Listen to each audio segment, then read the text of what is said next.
Hello everyone, my name is Dellair Youssef and this is Revision Soziokultur podcast.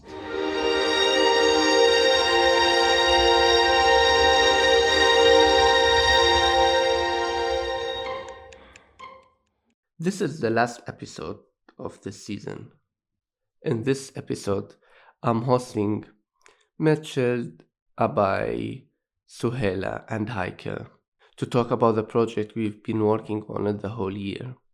These people met, talked, designed, and decided which project we worked with.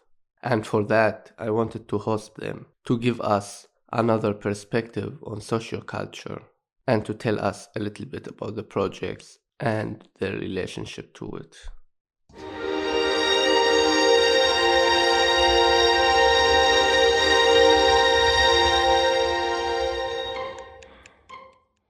Can you individually introduce yourself and maybe shortly tell me what relationship you have with the projects?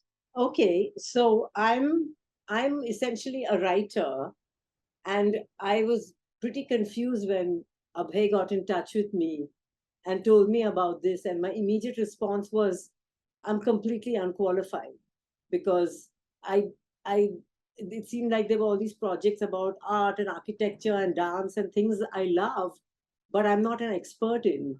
So I was quite intimidated actually and feeling a bit of a fraud that he somehow thought that I had some qualification which I don't have.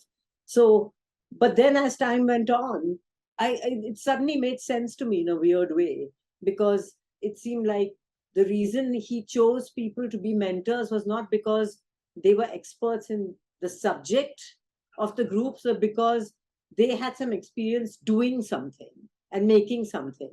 And that's what he wanted to connect. And then the thing that really got me was I started to think about, I had just finished writing my book and touring the world with it, and how nice it was when I think of all the conversations I had about my book while I was doing it.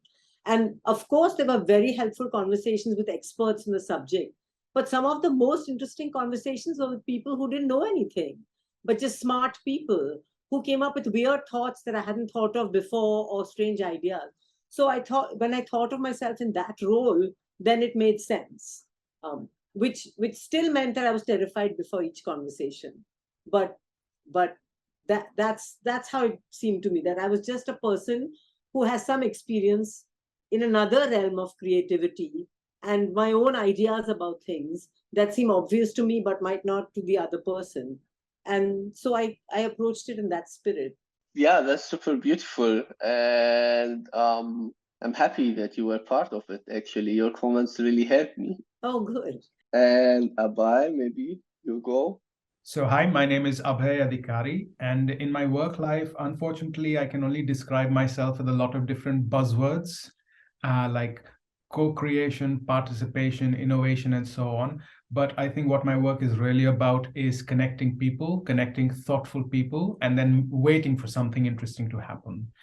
And that, in a nutshell, also describes what this program was.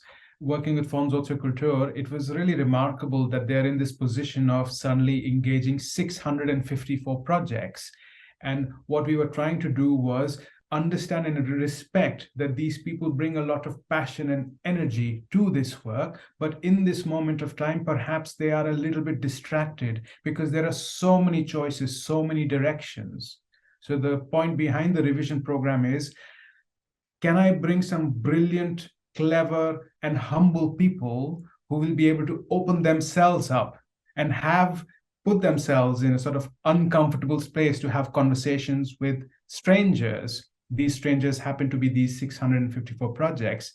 And what might happen to our colleagues who have been funded by Fonds Soziokultur when they have these conversations? Does it confirm their tacit knowledge? Does it give them some confidence? Does it create a little bit of a spark?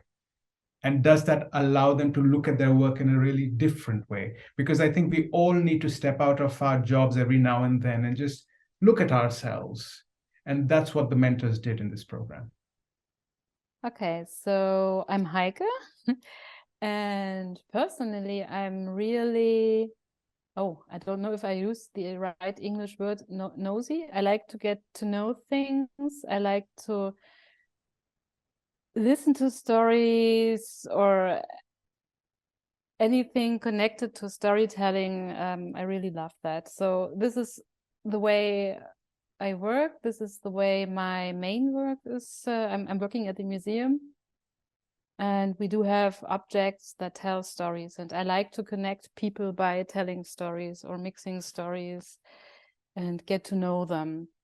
So I am connected to this project because, first of all, I know Abhay, the curator of the project, and we also worked together before in the field of museums of storytelling. Professionally, I'm networking. I'm a member of networks in Hamburg as well as of networks in Germany. I'm a big fan of culture, of all kinds of cultures. So, okay, I'm working in a museum, but I'm also connected to people who are doing theater, who are doing performances, music. And this is what I love about the project, by the way, because I get to know more people working in a creative way. And I think it's great to connect creatively with people by doing stuff or getting to know other perspectives or other works. Yeah, I'm Mechthild, the executive manager of the Fonds Soziokultur for 3 years now. And it's a kind of two versions of what is my relationship with the projects, the several projects, the 600 or 1,200 projects that we now support. And there's a non-formal or more personal approach that I can tell you of. And so the formal one is that we get money from the state, from the government, from the German government to deliver it to more or less freelance free initiatives and institutions doing community artwork, I would say. So you can use the word socioculture or people are making culture, things like that. And it's a kind of very administrative job, but on a personal note, what we really like, or what I myself like to do, is making experiments or trying to find out what is playful and how can we support the projects or the development of this mixture of society and art, not only by spending or giving money, but doing things differently. And that was the approach that we worked out with Abhay and his network. How can we support the development of this so-called social culture or culture, or however you call it? So placing art in the community, placing art in the heart of the society, ourselves more playful as an organization that is a kind of funding organization, a foundation. How can we ourselves make some experiments around it? And one of the experiments was to do this revision X process by matching 654 projects with 18 mentors worldwide, internationally, and not focusing on very practical support by saying, yes, if you want to make a contract, please be aware of some laws, not like that, but in an experimental way. And that's the reason why Sohaila, as a writer, was a mentor in this program. How can we ourselves do some experimentation? How can we be playful ourselves? Because what we expect by giving the money to project leaders, artists, and initiatives is, please play with what the world could be. Also, not the reality, but some utopian idea. And so this is maybe sounds a little bit like crazy, but that's the way we try to develop ourselves as a funding organization. At the same time, we are funding people who do these experiments with art and society. Okay, can I ask you one more question? So one step back, how do you choose this project? So what standards do you have for choosing the project? Yeah, we have like regular application forms. You can really write an application, but the decision is made by a jury, by 12 or at least 15 experts. It's not made by by me or somebody else or a curator or somebody, but by experts from all over Germany, really debating every application. So every application is read and is discussed in a jury of 12 people coming from arts, media art, coming from administrational units from different parts in Germany.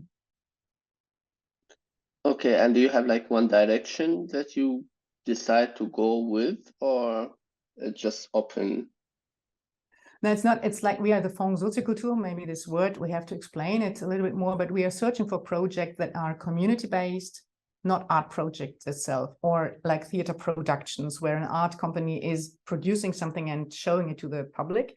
No, that's not the way we would like. That's not the projects we would like to support, but projects who really say we place the community in the heart of our work and we combine community and artwork together. So, for example, whole villages play theater together about their history in the village, and they show it to a public. But the village, they are not all actresses or actors, because there's the freelance fire workers working, playing now in a historical or whatever future play, for example, like that. Or you think about what is my neighborhood like? What is that I'm missing? Can we produce a kind of culture center ourselves? And what else do we need? So asking the people, what do you need and how can we find a solution in a creative way? This is the principle.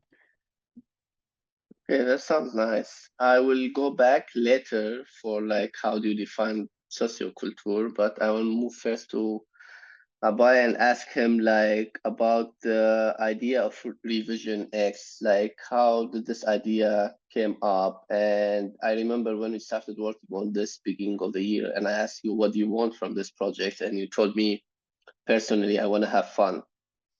So can you tell us first, like how did the idea came up, and what did you personally gain, or what you're still waiting for from this? So when it comes to the Revision X program, I'd like to say that part of it was based on logic and facts, and part of it was based on experimentation and maybe just the idea of being a little bit crazy, trying something new for the first time just to see what happens. Now, the logical side of this was prior to launching Revision X, we ran a program for recipients of Fonds Soziokultur, and we spent a year with them. We ran about 25 workshops, and we sort of, in that program itself, we brought in experts from all over the world. And what we noticed was consistently, everyone was giving us feedback that when I came to this workshop, I had no idea why I was coming or what I was going to get out of it. But in that moment, I found the ability to look at my work in a different way, and I made unexpected connections. So that was the logical side of it. The madness was really pushing that to its boundaries, to the edges. So what if we bring in international experts? What if we bring in people who are not from the creative industries? You're creating all of these moments of friction that I saw. I was a mentor in this program as well. And the first time you're almost confronted by someone on your Zoom screen, and then you both realize, hey, I'm not fluent in German, and maybe we have to sort of use body language as well. That in itself is fantastic. That in itself is an experience. You carry that with your work. I've certainly done that. It's given me more confidence, and I've seen that happen with the mentees as well who came to these conversations. For example, for me, I figured out it's really way more complicated than I thought. And also it's a really great work they are doing, because it's always when you meet people personally, something changes. And they are doing changes, for example, via playing theater together. And they tell me their stories. This is really impressive for me, for example. Another story is about really engaged people who are trying to buy buildings and make cultural centers for people in the rural part of Brandenburg. And how much energy they have, how much they engage and try to connect people. And change something that's really impressive, for example, or simple things like a special way of theater performances, and I thought, oh, I should use that as well. So it's always inspiring me in many kind of ways. That sounds nice. It is. It's really inspiring, and even if sometimes I had to reschedule my mentor, or I was asked to reschedule, and it was sometimes really annoying by 10 emails and anything, and you're like, oh, I think I don't like that person. And then you meet, and then you're totally surprised, and after the talk you thought, oh, that was great. so this is kind of awesome. Okay, I'll move to Sohaila. You just told us like a super beautiful story that like about one project you want to include in your next book. And I already have like prepared this question for you. I wanted to ask you if you can tell us something special about one of the projects you made and something that stayed with you. Well, there are so many. That one, I can tell you about that one, but then I feel bad giving out others because there were many.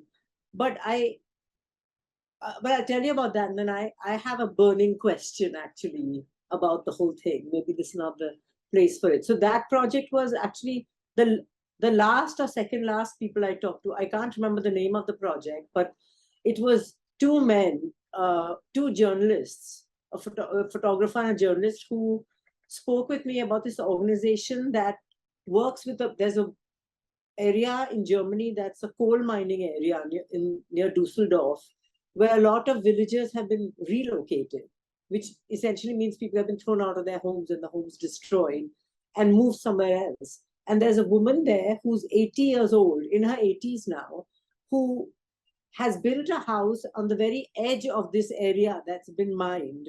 It's photography is really powerful to just see all this even from the air. And she has created a museum of lost things. It's a house, she lives there, but it's full of things from her house, her family house that was destroyed for the mining, and also from lots of other houses. And these guys just showed me a series of photographs of her house. It's so moving because it looks, at first glance, it looks like this big mess because it's just things, chock-a-block, kitchen supplies, art things, clothing. But it's actually really beautiful to look at because she's arranged them in very almost a spiritual way. And her whole thing is that I want people to know that there were these lives that were uprooted. So I was really thrilled by that. And now she's concerned because she is old and she wants someone to carry on this. And so she approached these two men and they've kind of taken on the mantle. They lead tours there. And I was really fascinated because it feeds into what I'm writing about my next book, about home and belonging. What happens when your home is taken away? How do you then redefine home? So that was fascinating. I felt really privileged to talk to all these people who were doing things that I hadn't even thought of before. Wow, I wanna also look into your book and see like how should I define home actually. Now I wanna ask you like how do you define socioculture? Well, I'm not sure it's a good idea to start with me because honestly, I have no idea.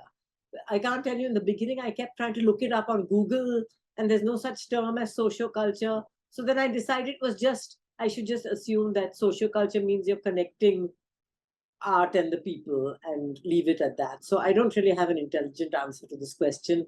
I couldn't answer it, so I kind of glossed over it. Like me to reframe that, I'm working in a museum, and my vision of my work, and it doesn't matter if it's a museum or not, I like to bring people together and that they talk together and get to know each other, because I think it's really important for how we live together.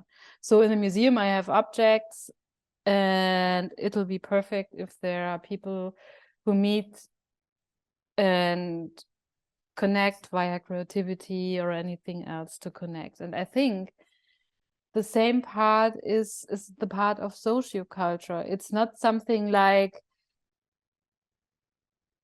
well, it is.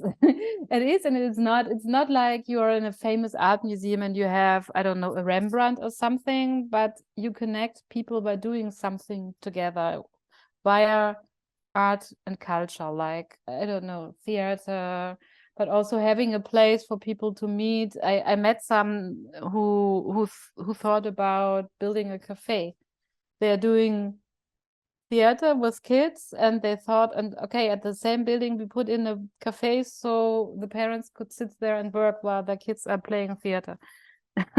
So it's about having a comfortable place you feel you like, and where you meet people and can be creative. You don't have to, but you can, and I think creativity is helping to connect.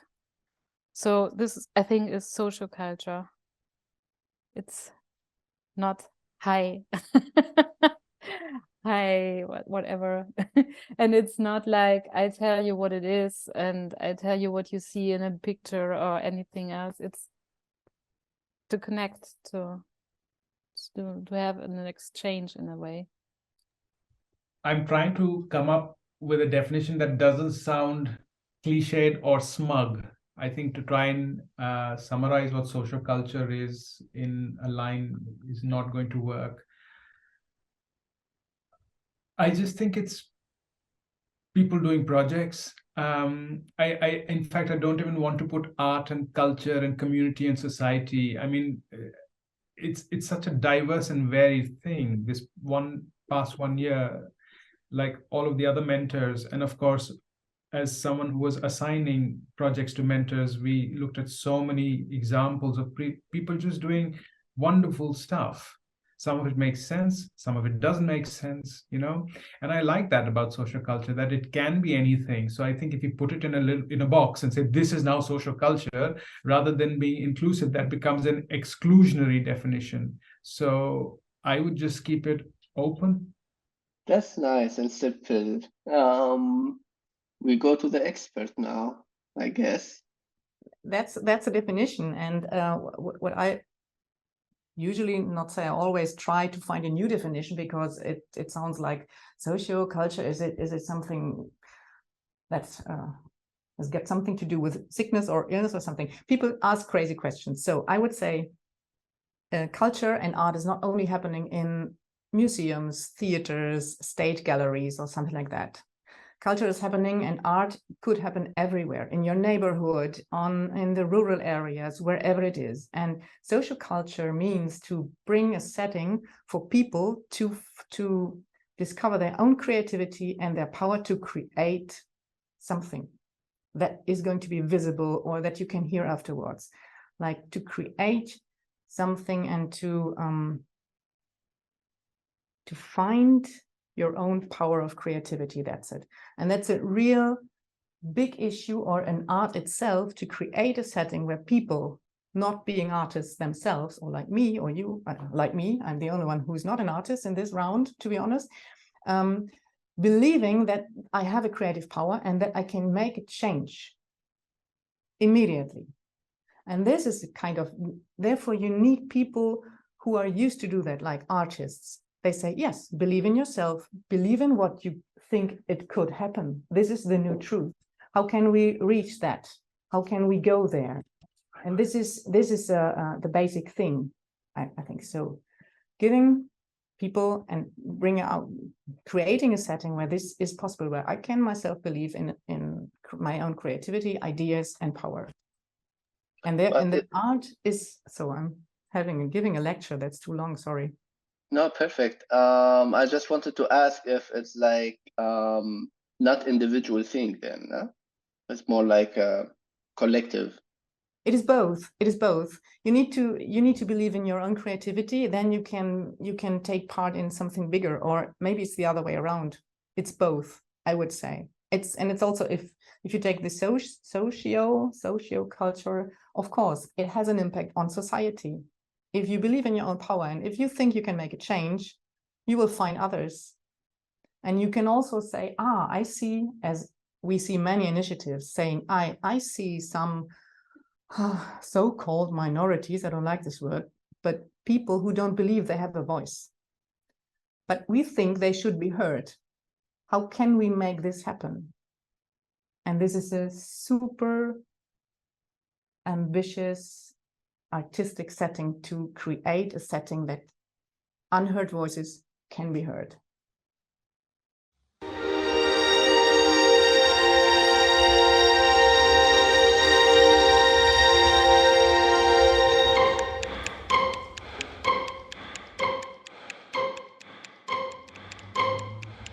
This podcast is supported by Fonds Soziokultur. The music is composed by Benjamin Berry.